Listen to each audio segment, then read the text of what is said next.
ரீசெண்டாக நாங்கள் சென்னை போயிருந்தபோது மெரினா பீச்சுக்கு ஒரு நைட்டு போனோம். அங்கே நாங்கள் பண்ணின அலப்பறையெல்லாம் பார்க்கலாம் வாங்க. ஒரு சூப்பர்மேன் பொம்மை என் பையன் கேட்டான்னு வாங்கி கொடுத்துட்டேன். அதை கையிலேருந்து கீழே வைக்காமல் நடந்து போனான் மணலில். ஜாலியாக அவனுக்கு இருந்தது.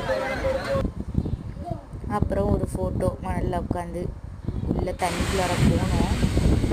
சும்மா அலையோட சவுண்டு சூப்பராக இருந்துச்சு. வா வா அங்கே போய் அப்படி வீடியோ எடுங்க, இப்படி வீடியோ எடுங்க. என்னோடய ஃபேமிலியை நான் ரொம்ப டார்ச்சர் பண்ணேன்.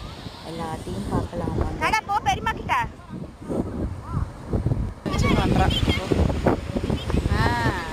அப்படியே அலை அடிச்சு இழுத்துரும் பார்த்து.